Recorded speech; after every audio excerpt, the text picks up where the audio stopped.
Hey everyone, welcome back to Happy on Purpose. Today I'm chatting with Christene Dubois, and yes, the Christine who's an independent stylist here in Vernon, singer songwriter, and a children's book author. Christine comes from a background in private healthcare and dental. She brings that whole person wellness approach straight into her beauty work. She specializes in updos, my favorite, now that I cut my hair off, cuts, colors, highlights, and she's fully waxing certified. Christine chooses health conscious products like Pravana colors because what we put on our bodies matter. She works with all genders and believes everyone deserves to feel beautiful and expresses her creativity not just behind the chair, but also through music and storytelling. I'm excited for you to meet her. Let's dive in. Hey, Christine. Hi.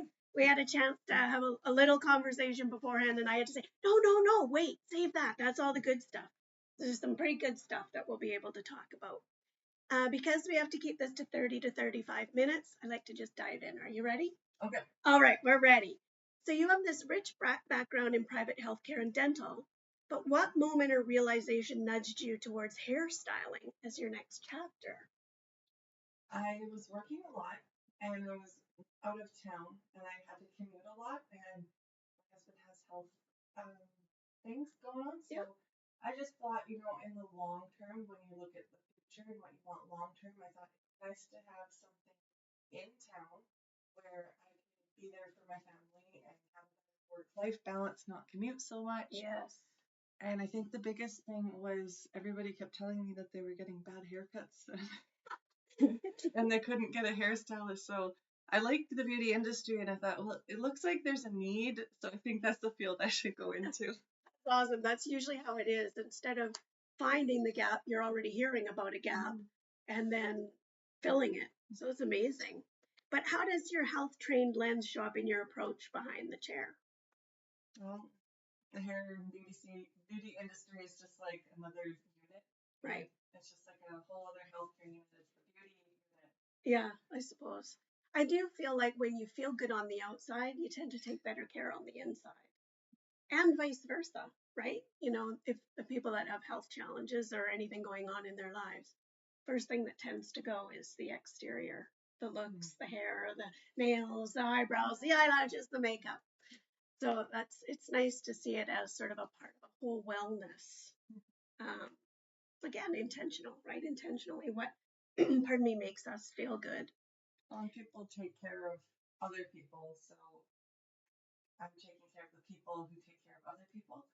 Like if somebody works at the bank or they work at the coffee shop or they work like in a care home, like who cares for those people? Right. They're caring for everyone else all day. Yeah, who's doing their self care? So I always love that when people say, if you know your hairdresser or your bartender, you don't need a therapist. So is there some truth to that? Oh man. I went to the library the other day and I Yeah. went down to the psychology section and I was like, I don't think I'm qualified. My advice, nobody's taking me up on it. I keep saying, like, do you want to egg his house? Right, right. Should we go and get some revenge? Yeah, no, maybe we should leave that to the true professionals. Absolutely. But you're a sounding board. I mean, you got time when you're sitting there.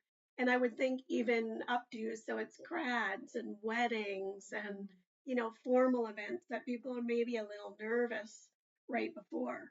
Totally. Yeah. Brides are always so nervous. Yeah. They're like totally cool up until the morning of, and then they're like freaked. Yeah. Well, because it's the day, and if their hair doesn't look good, they're not going to feel good. Do you ever feel that pressure to make sure it looks just right? Every moment of my life. Exactly. It is a big deal. Like, I'm not really a super fancy kind of gal, but the times that you do, it's important. You want it to look nice. No, Yeah. we had a Christmas party, and the girls were like, "We're going to a fancy restaurant. Everyone get dressed up." Like, Yeah. Yeah. what's fancy? What for Vernon? Like, what is Best fleece. Your best fleece and your best leggings with no holes in them. right? Does anyone see the shoes at the table? That's one of the things I love the most about Vernon is there's not many places, right? Yeah, absolutely. So on your website, it talks about that you like to help people renew themselves to their best physical state. But what does that renewal look like to you? I always compare people to old cars. Oh, okay. So you have an old car and it's rusting and it just needs a new paint job and a wax coating. Yeah. And now it looks like a brand new car. And that's what we need sometimes. We just need a paint job. A little freshen up. Some highlights. A little air freshener. Little air freshener. Yeah. You should give those out. You freshen your life, right, with a new hairstyle and some smells. Do you see beauty work as emotional or spiritual work as well? More so for you, like when you're preparing to go in, or when you're working with people's hair, do you kind of get into that flow state? I get the moment where you like bite your tongue and like, don't say it. But yeah, there's definitely a spiritual, emotional side to it because sometimes people are, we're all put on each other's path. Yes. To encourage each other, and sometimes somebody says something and you're like, well, yeah, I'm a person that can't bite their tongue, and I gotta be like, well, maybe we need to look at it from this perspective. Maybe we don't egg their house. No. Yeah, we don't. I know the price of eggs is up, or is that just in the States? I don't know. Yeah. Let's not get political. I'm just offering a fresh perspective to people. Sometimes you don't mean to be spiritual, but someone's like, wow, that's the answer I've been praying for. That's the sign. Those little aha moments. Yeah. And I do think a lot of those come when you're in like the chair or you're getting your hair washed, or I've always said even in the shower. Those downloads or those ideas or those little sparks. You're absolutely right. And sometimes when it's somebody that you don't have that really deep relationship with, that you just see it as it is. There's no fear of judgment because you might never see it.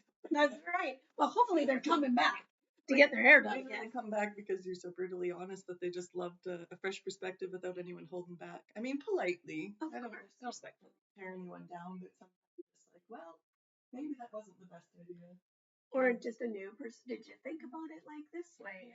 Yeah. Yeah, or maybe your friends' kids didn't call because, maybe there's things that go on that we don't see. Absolutely. 100%. Yeah. That is so true. So you're known for your updos. How did you get into that? I just like doing them. I love playing pretty princess. Yeah. Which is so funny because you're so chill and so cash. Let's just put a tiara on you. It's so much easier to do someone else's hair than your own hair. I love updos. If I could dress like a princess every day, I'd love to. But you can't see the back of your head, and you're trying to hold up a mirror. Like, it's so much harder to do your own head than it is someone else's. So I can get someone else's head done in like 20, 30 minutes, 3 hours to do my own because I'm trying to do it. My mom, I think it was and I'm gonna mess it up, but some of the people my age will know this. It's the cobbler's wife has no shoes, or the cobbler's something. Because whatever you do for a living, it's very hard to do for yourself. Totally. That's why a lot of nail techs don't have their nails done. Tattoo artists don't tattoo themselves. Yeah, that's right. Keep it for the rest of the population. Just because you're really good at it doesn't mean you're going to present it. You have to be ambidextrous. Left hand. Yeah, totally ambidextrous. So I love that we've sort of covered some of your hair stuff. I'm not going to say the name of the salon because I'm going to let you do it. So you can find Christene for her hair services at... I work at Mazea. Mazea. Or if you want to say Mazaya, either one is acceptable. Right. It's right across from the old Canadian Tire, so the prime storage place, right by the Pineapple Express. And the old Pizza Hut, and the old Pineapple Express. Oh, is Pineapple Express not there either? Yeah, the Metro Market now. Oh, hilarious. I don't get it. Yeah, they moved somewhere by Butcher Boys. Oh, okay. Yeah, there's tons of growth up there. Well, we digress. But now I want to kind of get into some of the other cool things because I love multi-passionate people.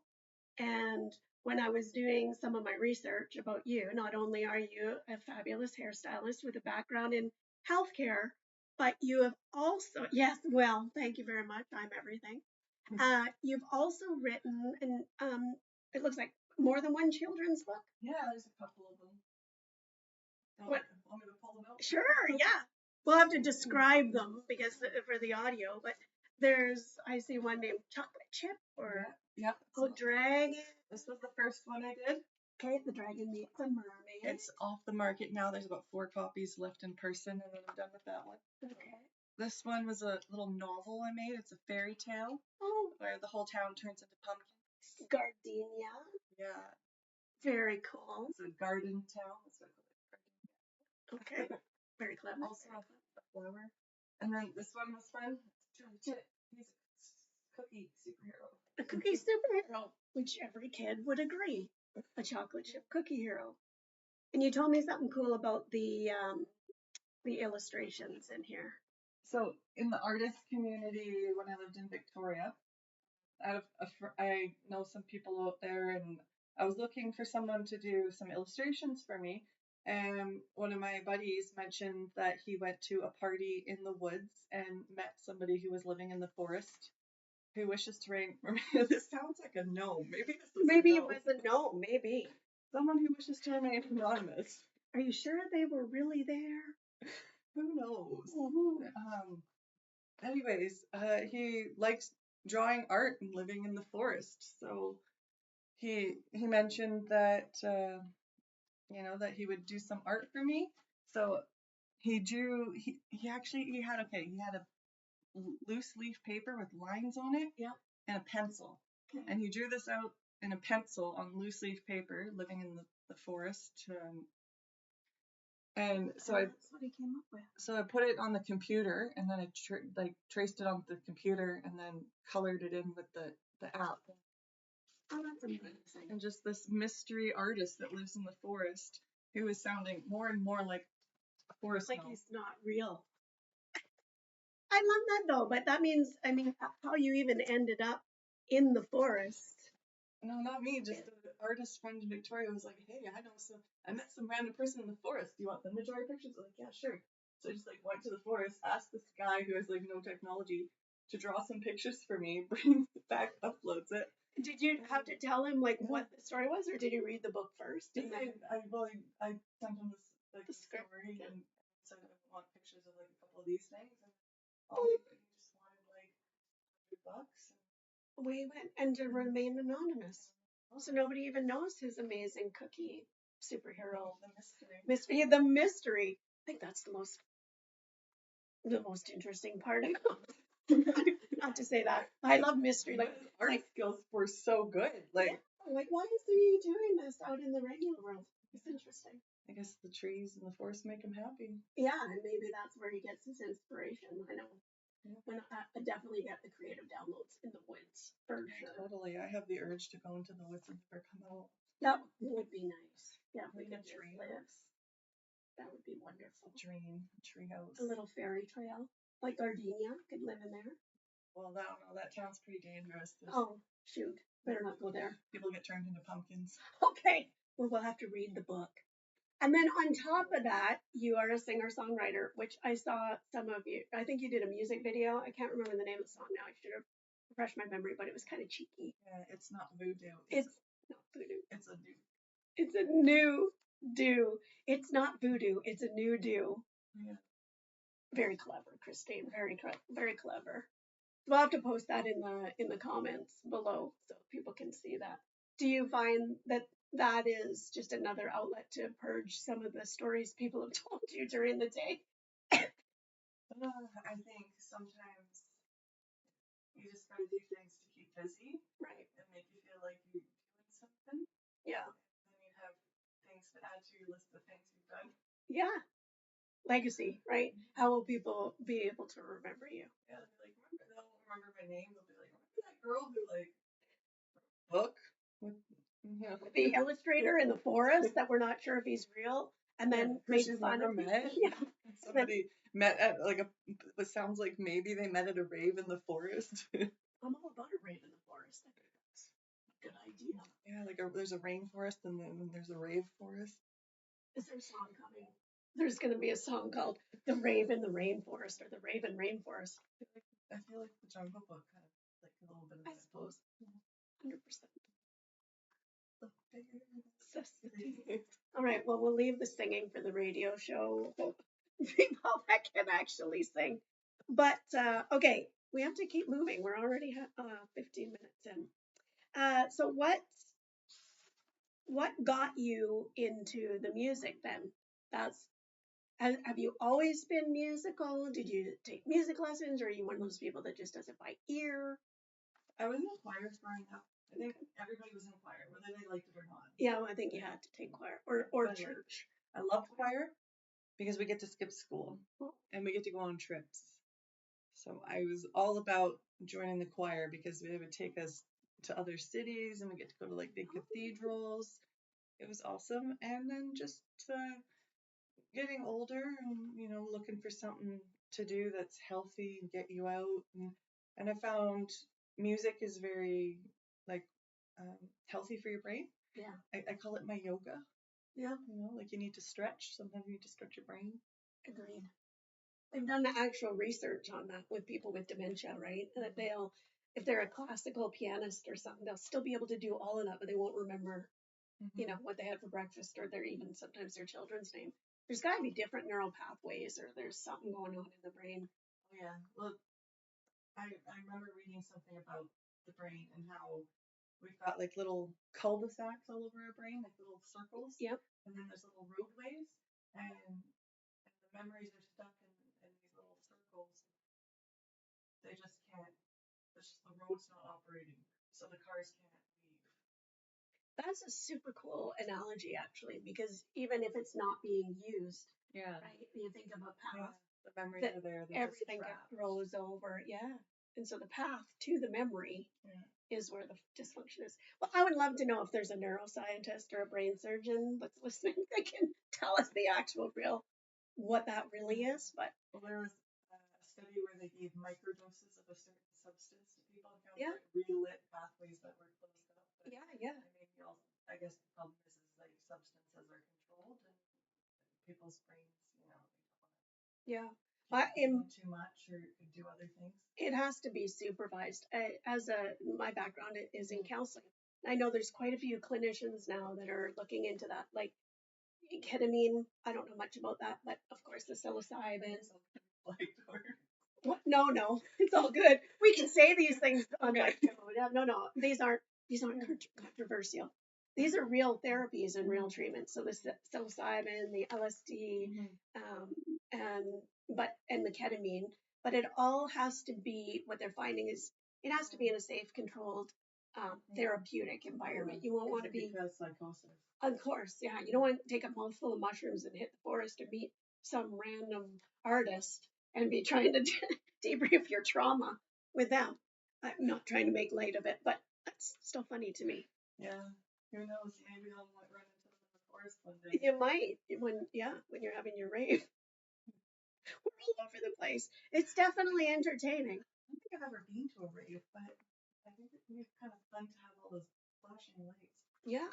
And all the music, the boots and cats. Okay. What inspired the story of the stories from each of your children's books? So Charlie Chip, who is the inspiration to Charlie Chip? I was making chocolate chip cookies with my son, and I had a bunch of food all over the counters, and I just was looking at it like that could be a story. Love it. And then I was at St. Anne's Pumpkin Patch, and there's like a bunch of pumpkins everywhere, and you know the saying, you are what you eat. And then I had this terrible idea of like, what if the pumpkins were people? And if you eat them, you turn back. Is that the premise? Does the pumpkins like know that they're being eaten? Can they feel it? Well, plants are alive, right? So I just came up with like this horrible idea of like, don't eat the pumpkins; they're your friends. Well, I actually think that's very nice. But what are we gonna ever eat if we now can't eat animals because they have personalities, and now we can't eat pumpkins? You can eat pumpkins, just not magic enchanted ones that might be your friend. Deal. All right. Although I don't really eat a lot of pumpkin, but it's all good. And then last one, lived on the island. I like mermaids. I swear they're real. Yeah. I mean, now they're saying that they, you know, there's all this documentary saying they might have found them. They might not be what we think. They're just like a different kind of fish, is I think the consensus. Sturgeons. Yeah. Giant fish. And then I just thought like, fairy tales are like really girly, and my son loved watching like action shows, so I thought like I'd incorporate like a monster to make like so you could read it to girls or boys. It's a great idea. That's sort of a theme that runs through your the non-gendered, right? So like even in your salon, you'll cut anybody's hair, male, female, they, them, non-binary, don't care. I'll take your money, I don't care. Yeah, I'll take your money and make you look beautiful. That's amazing. So how did you end up at the salon that you're at now? Just sort of circling back to hair. I was working downtown at a salon. There was a woman who was sick, and she was asking around for someone to watch her salon for a bit, but she was having some health problems. The salon has now been like sold, whatever. So there was no clientele there for me. It was very quiet, and I thought I was going to be like mentoring a little bit with her, but she ended up being off. So then I heard someone reach out to me and mention that there was a chair that was open and that they're turning people away. Oh, wow. So that was a really good place for me to start and build a clientele. So I kind of hopped ship and sailed. Yeah. Well, sometimes you got to, right? When one door closes, you got to look for another one that opens. I find Vernon's really, really great for that. There is so much word of mouth. Hey, like if you're asking and you're putting it out there, usually someone will go, well, hey, I kind of heard this, you know. It's like 1950. The internet doesn't exist here other than Facebook rant. Which we don't listen to anyway. I always say, save yourself. Stay off the news or the rant and rave. This is a select population of people. The raves are amazing, but the rants sometimes are a little frustrating. It's not good for your mental health. That is not being purposeful with your happiness, is being on the rant and rave, I'll tell you. They're kind of funny. Grab popcorn. There's always somebody in the comments that will say, oh, wait, I got to get popcorn for this one. Mm-hmm. Yeah, but it is true. Vernon is very much like that. So if this is going to go out on the internet and on social media, is your intention for this interview? Do you have room for more clients? Are you still looking to build your clientele? Mm-hmm. Do you tend to have availability? Somewhere in between. Yeah, you don't want to be so big that you're turning people away. Yeah, I definitely have room to take on more clients. In the summertime, on the weekends, it's a little harder to get in because in the summertime, it's a wedding. Like every weekend is a wedding. So I definitely recommend people, if you're having a wedding, to book it. Start looking 6 months ahead minimum. Totally. And there's a lot of hours that people love. So I have openings at certain days at certain hours, but there's certain days and hours that are popular. So you have to wait longer for the desired time. Yeah. And or book early. Yeah. Right? Or who knows? Sometimes I got an opening tomorrow. Yeah. Just so you do have book online though on the website, right? Mm-hmm. Okay. And then does that show all your availability, or do you just have to put in and then it gets sent to you? They can pick a date and then it will show them a few times that are open. It works pretty good. I have kind of a time set for it, so I'm like, okay, so maybe about 3 hours for this. But sometimes, like if someone books online, I will reach out and get an idea how long their hair is, how thick it is, because sometimes I might have to move something or adjust it. If they booked at the end of the day, whatever, I got room to go over. But... Right. Yeah, would imagine. Yeah, you're probably pretty tight in the summer because it's bride after bride. Yeah. Or grad and bride. Oh yeah. Yeah. It was grad season, bride season, and then it was like college graduation. Right, of course. Yeah. Is that condensed 2 to 3 months? Well, I guess probably even 4 months. So this is a notice for all of you folks that are getting married or have grads or anything coming up. Get your appointments now. This is your PSA. Book in now, because it doesn't matter how far in advance it is. But if they say something goes sideways, or I don't know, they decide to cut all their hair off, what's your cancellation policy? Like say they book 2 months in advance and then they realize they can't make that appointment. I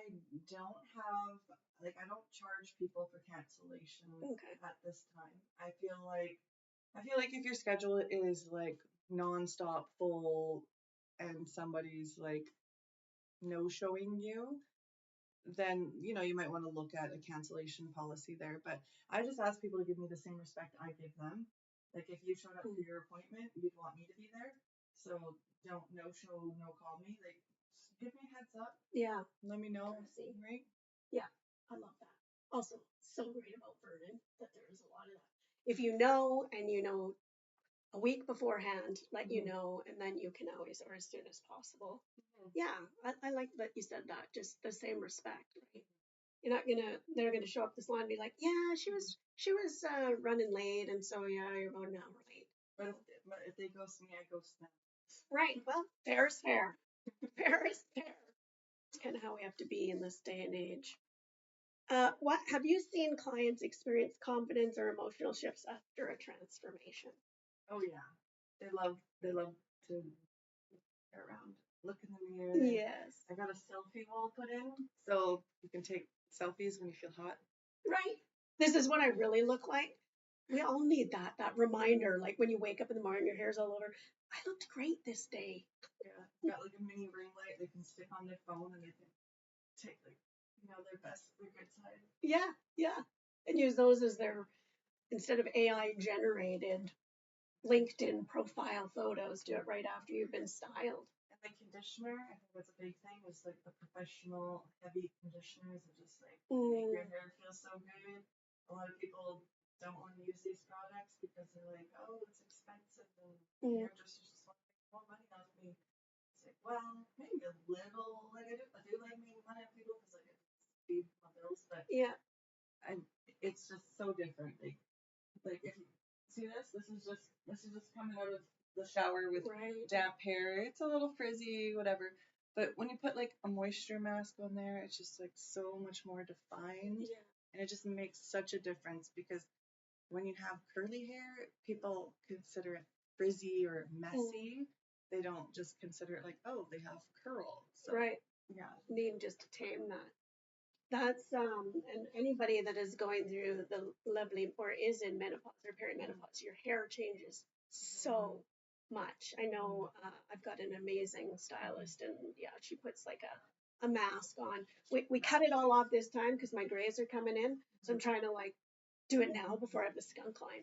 But I think that there is worth to spending some money on product because it'll save your color, yes. And you don't have to use it all the time. You can just save it for like the good weekends.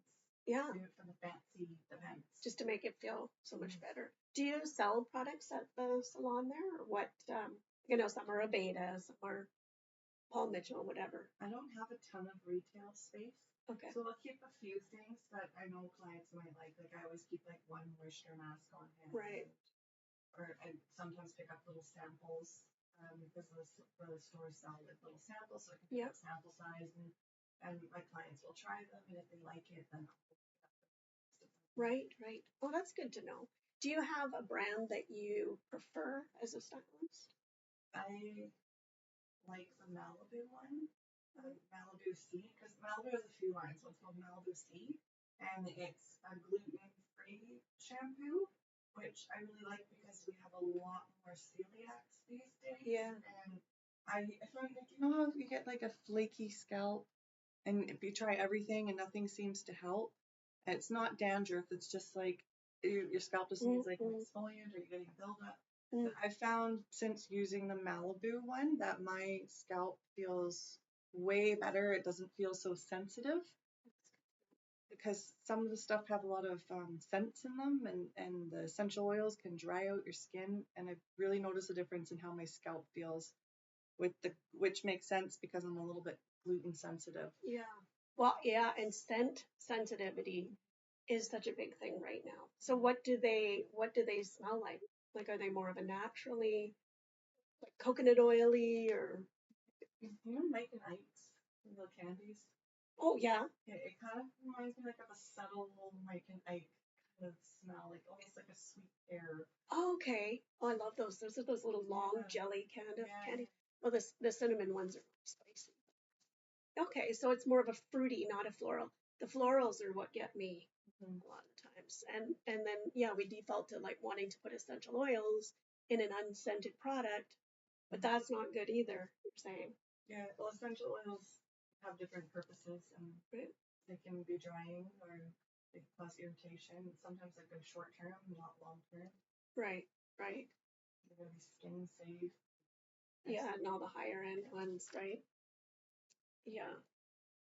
What is one of the most meaningful experiences you've had with a client? Oh, Is there somebody that came in and just felt horrible and left feeling fabulous, or a bride or a grad? Meaningful. I don't know. Meaning like as in a purpose. I think not every client that comes in I feel like is meaningful. Mm. You know, get to know each person. There's some girls that work at the cafe next door that are super sweet. Okay. And I get to see them, my little barista friends. Nice. Yeah. I think that I like that you said that everybody's meaningful. It's not that there's any one, that when people come in and they trust you, because it's a big deal. Hair is a big deal. And when people come in and say, I want to look just like Jennifer Aniston or J Lo, or yeah, the Jennifer Aniston hair. Like Jennifer Aniston. Yeah, doesn't want to look like Jennifer Aniston, but yeah, or come in with photos. Do you ever give honest feedback? Like, I don't think that hairstyle is going to suit your face, or do you just kind of do what they've asked? I feel like I try to guide them. Like, Right.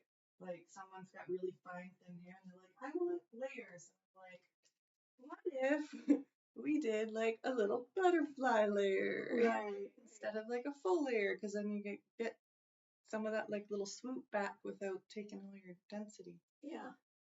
I feel like right now too with AI generated photos, I, because I did this to my stylist, I brought in a photo. I'm like, oh, look at this. She's like, that's AI, and that's not realistic. I'm like, oh, dang it. But I'm like, oh, that's a really beautiful AI photo. yeah, that's just, it's not going to work out so good for you. She's got 6 different things going on there. Or even people that when you have a photo and you know they've got extensions or something in, right? I think there is something to be said for that honesty. Like you say, you're not going to be rude about it, but a gentle guidance. It's such a difference with the extensions without sometimes people like, I want this updo. I'm like, okay, so that, is a style where she has a bit of extensions in there, but you have a good amount of hair. Let's see what it looks like on you. And beautiful style on someone else, but when you put that style on you, they're just like, that's not me. Right. That's why trials are so important. I was just gonna say that makes me think. Do you do a trial, Yes. like so for brides and grads and all the rest? So they can come in, you kind of do a rough sort of idea of it, and then you're ready to go for the day. Yeah. Yeah. And is that an additional cost, or is that sort of rolled into the? There's so many different ways of doing it. Yeah. So there's like a package. You could get a package and be like, I've got this many bridesmaids, I've got this, and I can include a trial with it. Or if they aren't sure if they're ready to commit yet to me, they want to shop around, I'd be like, hey, I can just book an up-to trial. I can do that way. Okay. Yeah, because I think that's super important. Like you said, I can remember for my grad, it was a long time ago, but my friend Pauline went and got her hair done, and I just did my own. She ended up pulling it all out because she didn't go before it was sort of last minute. And I've heard of other brides doing that; they just don't love it. But I think that's so valuable. You need to spend the extra time and money to get a trial run. Yeah. I think that's super important. And sometimes I feel like the trial sometimes is more for me than it is for them. Right. Because if I've got 8 people that I have to get ready from 9 to 2, if you go through their hair and I'm seeing where their hair kinks and where it cowlicks and how their density and how it coils, then I have a good breakdown blueprint of their head and be like, okay, we're going to start at the bottom and then we're going to do the sides and then we're going to do the top, or just the different order that you want to do it in to make sure that you can hide anything in their head that's working against you. Yeah. And get it done. Because the first time you do it, it might take you an hour, but then now that you've done it on them and you know exactly how their hair is wired, now you can get that done in 15 minutes real quick before the wedding bells. Yeah, so they can go and do something else like meditate and calm their nerves. Yeah. Well, that's awesome. Well, that's all really, really great advice. And we're at time, but so anybody that's booking with you for the first time, can go to the website, which we'll put in the links. You've got an online booking there.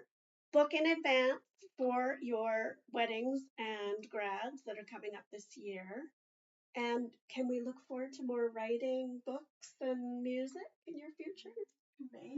And if it inspires you, if you feel inspired. I started writing 2 books a couple of years ago, but then I've just kind of put them on hold because I've got other things to do.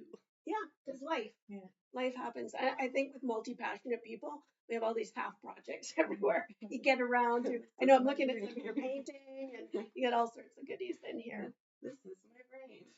This is my brain inside. Right. Oh, you did these too? These Yeah. are yours? Oh, Yeah. good Lord. I think they all kind of go hand in hand, though. Like, hair is art. And so it makes sense that you're a creative. Well, that's amazing. We're going to wrap it up because we're at time here on Happy on Purpose. But thank you so much for joining us.